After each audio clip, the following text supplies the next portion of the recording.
अब मैं कहता हूँ हमारे यहाँ बच्चा पैदा होता है तो आई भी बोलता है, AI भी बोलता है। वो इतना एडवांस हो गया है। मोदी जी, ज्ञान तो आप बहुत अच्छा देते हो, लेकिन आपसे पूछना चाहता हूं कि आपको कैसे पता बच्चे क्या बोलते हैं? आपका अपना बच्चा तो यहां पर है ही नहीं।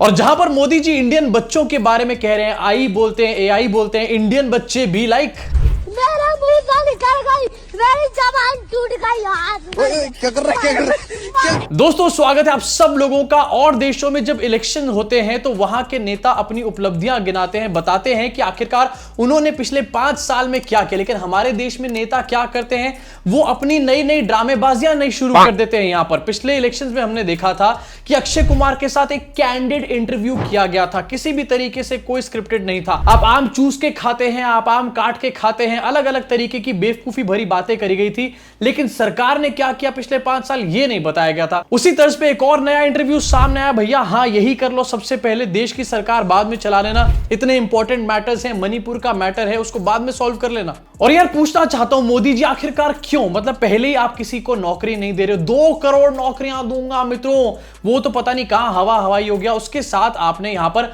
अक्षय कुमार की भी जॉब छीन ली है। अगर आपके साथ इंटरव्यू में बिल गेट्स यहां पर बैठा होगा तो अक्षय कुमार क्या करे, जॉब छोड़ दे क्या यहां पे? अरे पिछले 5 साल में अक्षय कुमार की 1-2 फिल्मों को छोड़ के सारी की सारी फ्लॉप हुई हैं। अक्षय कुमार सोच रहा था फाइनली यहां पर इलेक्शन आया है, पैसा ही पैसा होगा, पैसा ही पैसा, लेकिन यहां पर भी उसकी जॉब बिल गेट्स को दे दी गई है। वैसे तो यहां पर इंटरव्यू करके दिखाया गया है, लेकिन ये इंटरव्यू नहीं है, ये चुनाव की एक रैली का एक भाषण में आपको ज्यादा लगेगा। और यार बिल गेट्स से भी पूछना चाहता हूं कि आखिरकार तुम्हारे स्टैंडर्ड्स को भाई हो क्या गया है यहां पर?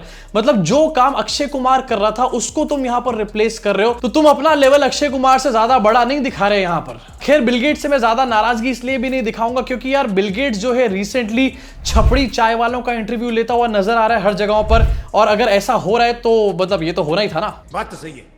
अब इसी इंटरव्यू का एक और क्लिपिंग आपको सुनवाना चाहता हूं, दिखाना चाहता हूं, जरा इसको ध्यान से देखिए और कमेंट सेक्शन में कमेंट करके बताना कि इस छोटे से क्लिपिंग में सबसे ज्यादा वियर्ड बात क्या है। उसके बाद मैं आपको बताऊंगा कि एक्चुअली वियर्ड है क्या। आने वाले दिनों में मैं सर्वाइकल कैंसर को लेकर के, खास करके बच्चियों के लेकर, मैं भारत में इस बार बजट में हमारी जो साइंटिस्ट हैं उनको बजट देना चाहता हूं। और मैं उनको कहना चाहता हूं इसमें भी आप लोकल रिसर्च कीजिए, वैक्सीन बनाइए। अरे मोदी जी, सर्वाइकल कैंसर के बारे में आपसे ज्यादा तेज तो यहां पर पूनम पांडे निकली है। उनका याद है आपको, पूरा ड्रामा किया था सर्वाइकल कैंसर की अवेयरनेस को क्रिएट करने के लिए। मोदी जी भी वही काम यहां पर कर रहे हैं। लेकिन एक सबसे वियर्ड बात जो इस क्लिपिंग में मुझे देखने को मिली वो ये था कि मोदी जी हिंदी में बात कर रहे हैं। अरे बिल गेट्स को हिंदी समझ आती है क्या? ये बिल गेट्स हिंदी में कब से बात करने लग गया? नहीं, इस बात को कोई भी स्क्रिप्टेड नहीं बोलेगा। बिल गेट्स को हिंदी आती है। गुजरात यूनिवर्सिटी में बिल गेट्स हिंदी का प्रोफेसर ही तो था।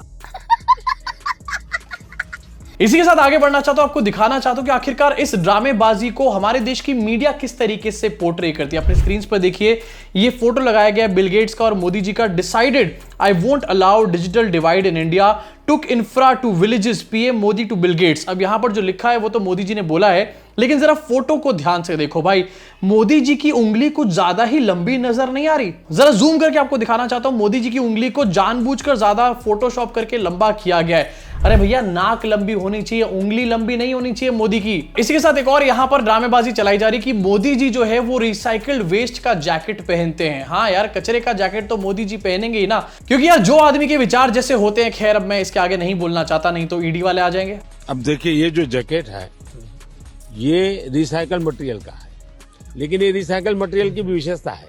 इसकी विशेषता ये है, जो टेलर के यहाँ कपड़े के टुकड़े निकलते हैं, ये सारा वेस्ट इकट्ठा किया हुआ है। फिर जो पुराने कपड़े हैं उसको भी इसमें लिया हुआ है और 30-40% वेस्ट प्लास्टिक बोतल को लिया हुआ है और उन सबको रिसाइकल करके ये कपड़ा बना है। अब कचरे से जैकेट बन सकती है रिसाइकिल वेस्ट की, ये आपने बताया, बहुत अच्छा काम किया। लेकिन दिमागी कचरे का भी बता दो मोदी जी, कुछ दिमागी कचरे का इलाज कुछ अपने भक्तों को बता दो, जिससे कि हमारी प्रॉब्लम यहां पर सॉल्व हो पाए। इसी के साथ आगे बढ़ना चाहता हूं, इस पूरे इंटरव्यू का एक और स्टेटमेंट आपको दिखाना चाहता हूं, एक्चुअली पढ़ के बताना चाहता हूं। I want to lead a government which does not unnecessarily intervene in the lives of middle class people. मतलब मैं जो है सरकार की कोई इंटरफेरेंस नहीं रखना चाहता मिडिल क्लास लोगों के बीच में। लेकिन Modi ji on the other hand क्या क्या करते हैं अपने स्क्रीन पर देखिए। उत्तराखंड यूनिफॉर्म सिविल कोड आपको याद होगा, लिव इन कपल्स के लिए रजिस्ट्रेशन यहां पर अनिवार्य कर दिया गया है, लेकिन मैं किसी की लाइफ में दखल नहीं दूंगी।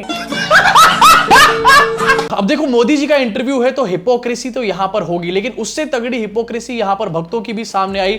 मोदी का परिवार, वही लोग जो अपने ट्विटर बायो पे मोदी का परिवार लिख रहे हैं, उनमें से एक मिस्टर सिन्हा का एक ट्वीट आपको दिखाना चाहता हूं। रिसेंटली क्योंकि अमेरिका ने, जर्मनी ने केजरीवाल के अरेस्ट के मैटर पे इंटरवीन किया है, तो मिस्टर सिन्हा लिखते हैं, Modi's family, America is with India alliance, wants to defeat PM Modi. China is with India alliance, wants to defeat PM Modi. Germany is with India alliance, wants to defeat PM Modi. Why so? Because they are rattled to see India growing fast. So which side are you on? With India alliance or Modi? हाँ भैया, बहुत समझदार हो, तुम्हारे ही अंदर सारा दिमाग fit करके भेजा है भगवान ने। आपको इन्हीं का थोड़े दिन पहले का भी एक ट्वीट दिखाना चाहता हूँ। Who knows Modi outside Gujarat? Modi है तो मुमकिन है। एक तरफ ये शेयर करते हैं वीडियो जहां पर लिखते हैं कि president Biden hugs PM Modi and asks for his autograph, और दूसरी तरफ लिखते हैं पीएम ऑफ पापा New Guinea touches PM Modi's feet. मतलब कुछ महीनों पहले तक कह रहे थे कि यहां पर ऑटोग्राफ ले रहे हैं जो बाइडेन मोदी जी का, और अब कह रहे हैं कि जो बाइडेन जो है वो इंडिया अलायंस के साथ है।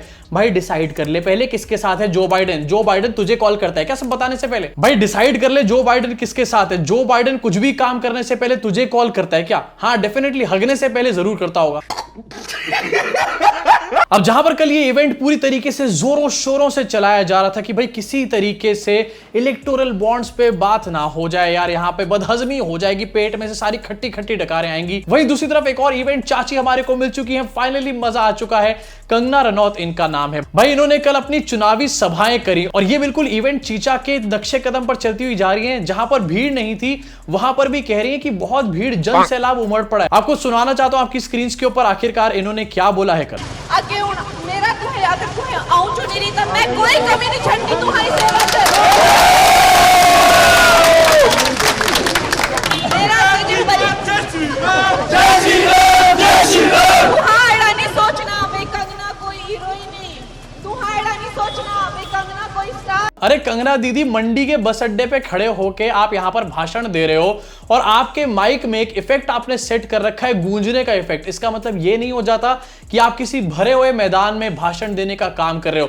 सामने भीड़ गिनती की नजर आ रही है, लोग बस में बैठे हुए हैं, वहां से गुजर रहे हैं और उसको रोक करके अपना भाषण सुनवाया जा रहा है और दिखाया ऐसे जा रहा है जैसे जन सैलाब यहां पर उमड़ पड़ा है। पूरी तरीके से मजे आ रहे हैं। इस पूरी वीडियो को फिर से आपकी स्क्रीन पे दिखाना चाहता हूं। पूरी वीडियो में कहीं पर भी भीड़ को सही तरीके से नहीं दिखाया गया है। 2, 4, 10 लोग हैं जो शायद कंगना रनौत के आसपास खड़े हुए हैं और माइक पे एक गूंजने का इफेक्ट डाला हुआ है जो कि 100-200 रुपए में पालिका बाजार में इजीली मिल जाता है। कोई बच्चा भी खरीद के उससे खेल लेता है। इसी के साथ एक और आपको दिखाना चाहता हूं जहां पर कंगना दीदी कह रही है कि जन सैलाब उमड़ा है काफी तगड़ा। स्वागत किया जा रहा है। आप देख सकते हैं कि क्या भीड़ उमड़ी है, कितने लोग आए हैं और कितने लोग जो हैं वो गर्वित हैं कि मंडी की बेटी और मंडी की जो राष्ट्रवादी आवाज है वो अब इस इलेक्शन में जो है वो मंडी को रिप्रेजेंट करेगी। तो आप देख सकते हैं, बताने की कोई जरूरत नहीं है कि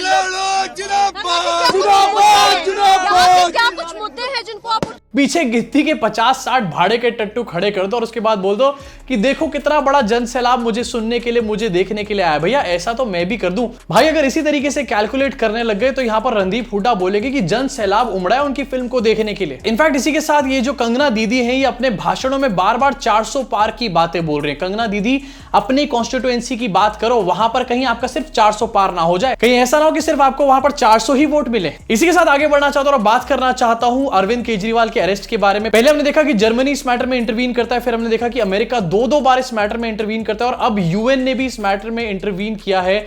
आपको दिखाना चाहता हूं स्क्रीन के ऊपर। After US and Germany, UN speaks on Arvind Kejriwal arrest. और क्या बोला यूएन ने, इसको भी एक बार सुन लीजिए।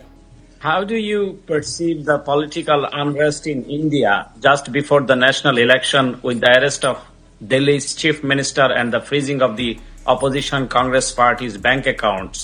The right groups describe the situation as a crackdown on opposition reaching a crisis point ahead of the national election.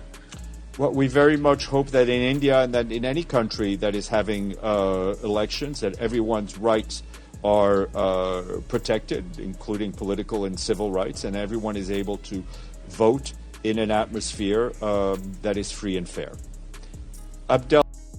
Free and fair atmosphere की यहां पर बात करी जा रही है, लेकिन आखिरकार इनके भक्तों को कैसे रोके? वो तो हर जगह एटमॉस्फेयर में हवाएं छोड़ने का काम कर रहे हैं अपनी गंदी गंदी। इसी के साथ आगे बढ़ना चाहता हूं, एक और आपको दिखाना चाहता हूं, रणदीप हुड्डा AKA सस्ता सावरकर। भाई इसने फिल्म बनाई, सोचा मोदी के सारे भक्त इतने उल्लू हैं, सारे के सारे देखने आ जाएंगे, फिल्म मेरी चल जाएगी। लेकिन हुआ क्या? ठुल्लू पूरी तरीके से। अपनी स्क्रीन पर इसको देखो। Hooda sold properties to fund Swatantra Veer Savarkar. और अब ये पता चल रहा है कि 1+1 टिकट के बावजूद भी कोई इनकी फिल्म देखने नहीं जा रहा। भाई इंसान तो छोड़ दो, कुत्ते भी फिल्म देखने नहीं आ रहे हैं इनकी। और अब ये पब्लिसिटी गेन करने के लिए क्या कर रहा है? वैसे तो ये भी कंगना दीदी की तरह कह सकता है कि जन सैलाब उमड़ रहा है, लेकिन ऐसा नहीं कर सकता क्योंकि नंबर्स यहां पर सामने आ जाएंगे। अब लेकिन भाई साहब मार्केटिंग कैसे कर रहे हैं स्क्रीन पर देखो। Randeep Hooda recalls feeling Savarkar's presence while shooting at काला पानी at night I used to see a shadow।